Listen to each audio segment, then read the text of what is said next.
What is up, everyone? Welcome to another episode of Fantasy Picks and Bets, brought to you by Prize Picks. If you haven't already signed up for yet, make bad life choices. Sign up using the promo code MMN That's Mayo Media Network, Major League Baseball in acronym form. Get yourself a nice little 100% deposit bonus, up to $100, free money. All you got to do is play through it. It is yours.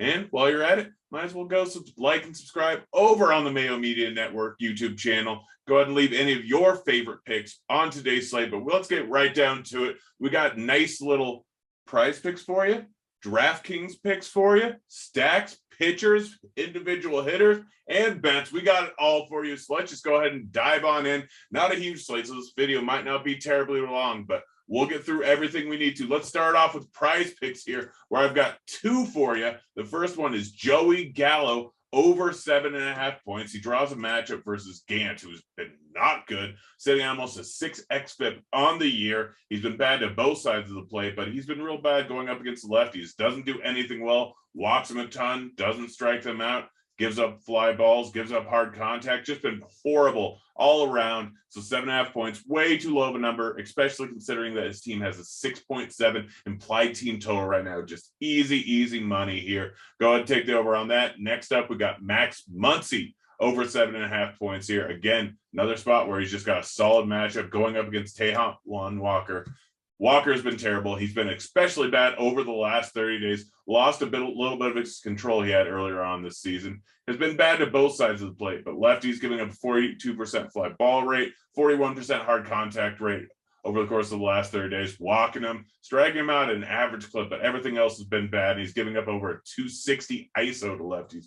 But again, that's just a little bit more recently. Throughout the entire season, it's been bad versus lefties. It's just a bad overall pitcher who was due for a ton of negative regression that's now experiencing it. He's just bad. Just take the over on Muncy. But let's get to pitching here. We got a fun little slate here. It's 4 games. There's definitely some pitchers that you can end up using, and I plan on using 2 ones that are a little bit cheaper. Yes, Walker Buehler is on the slate here. And yes, he's not the only ace on the slate. We've also got Castillo, and we got Woodruff. I'm going with the lowest priced one. It's really simple. Castillo, he's been very solid recently. Draws a matchup going up against Miami. Over his last 6 starts, been over 20 in almost all of them. He's been very good. Best matchup on the board. Marlins are terrible. Perfect spot for him. 8.5K, getting a price decrease from the other guys because there's some bats I'd love to spend up on. Next up, we got Jameson Taillon going up against the Twins here. Taillon, very cheap. Seems like they haven't gotten his price tag right pretty much all season long. He's been all over the place. He's been priced way up there, and then they seem to overcorrect quite a bit. He's sitting at a 23% K rate. Has been great, but the Twins are not a fantastic team overall right now. Just trading away Cruz. Solid overall matchup for him, plus big win equity with the Yankees being a minus 275 favorite. Just take him here. Cheap price tag. 4-game slate. He's the one that stands out the most because all the other cheap pitchers are just a bunch of hot garbage. Next up, let's get the stacks here. We got the Yankees going up against the Twins. As I said, 6.7 total. Absolutely fantastic matchup for him. We got Gant, again, sitting at a 6 xFIP pretty much on the season. Bad to both sides of the plate. Doesn't strike a ton of guys out. Walks a ton of guys. Gives up a lot of hard contact to both sides of the plate. Just bad overall pitcher with a bad bullpen going up behind him. And the Yankees are just stacked. Even with a few injuries, it does not matter. They're still a very good offense. Let's start off here with Rizzo, who's drastically underpriced at 3.7K.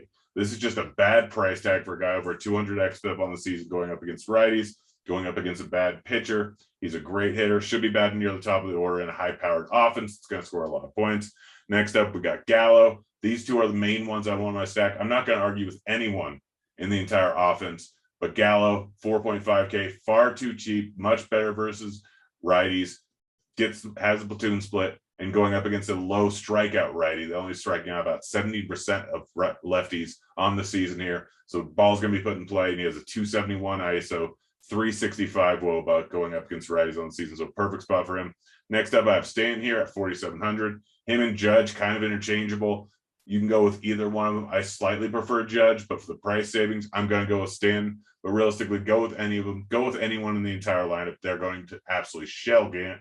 Next up, we got the Dodgers going up against the Mets. Another spot here where Walker is just not good. He's been really bad over the last month, sitting at 5.5 xFIP, sitting at a 5.25 xFIP on the season, not striking guys out, giving up tons of fly balls, tons of hard contact all season long, going up against a high-powered Dodgers offense. We got Max Muncy with a platoon split sitting here at 5,700. We got Justin Turner, not with a platoon split, but again, Walker over the last month sitting at 419 WOBA and 382 ISO going up against righties. So I don't care. I'll use either side of the plate with him. But Turner, 5.7K, just absolutely crushing the ball this year and every year, like it seems to, sitting at 372 WOBA.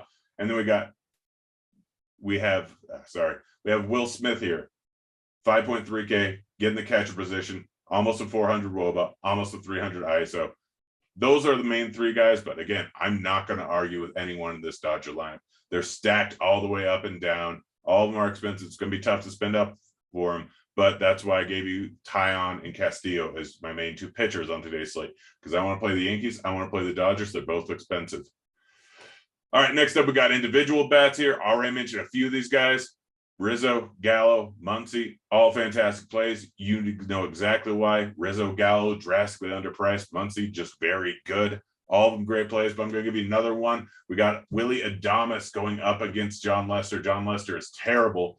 He's absolutely horrible. Still no idea why the Cardinals ended up trading for him. Does not make sense to me. He's so far past his prime. It's ridiculous.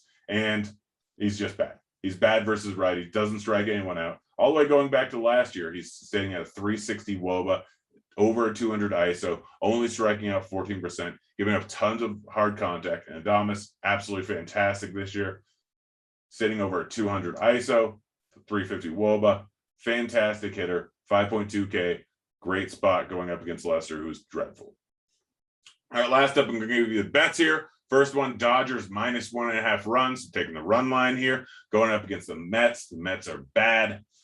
Well, the Mets aren't bad. Walker's very bad. Mets are a little bit banged up right now. Alonso Mayo may not end up playing, but minus 115, way too low line considering Walker Buehler is the drastically better pitcher and Taillon compared to Taillon Walker. And the Dodgers lineup is just a video game cheat code. They're absolutely incredible, stacked all the way up and down. Very, very good. So I'm taking the Dodgers minus 1.5 runs. And then Marlins versus Red over 7.5.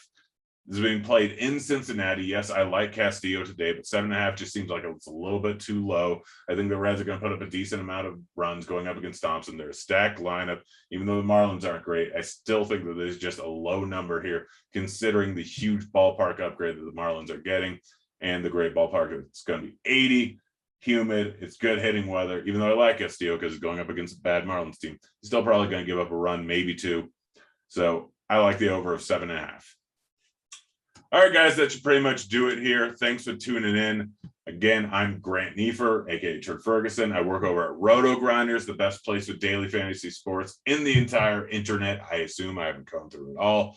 Lots of weird things on there. But as far as daily fantasy sports go, fantastic. And then over at Scores and Odds, I give out picks every single day. Currently sitting at 65% win rate on this season, up nearly 60 units, 11-1 in my last 12 picks. Absolutely fantastic place for bets. If you are in a legal gambling state, we already comb through the best odds. We have all sorts of tools that give you the best odds there. Absolutely fantastic site. Go check it out. Go check out Roto Grinders. Would believe either one of them you can get a free week trial. Don't quote me on that. I could be wrong, but if in any case, I think you can get a 20% discount at least, something like that. I don't know. That's not my job. I just give you the winning picks. But good luck on your contest tomorrow. I'm out of here. See you, kids.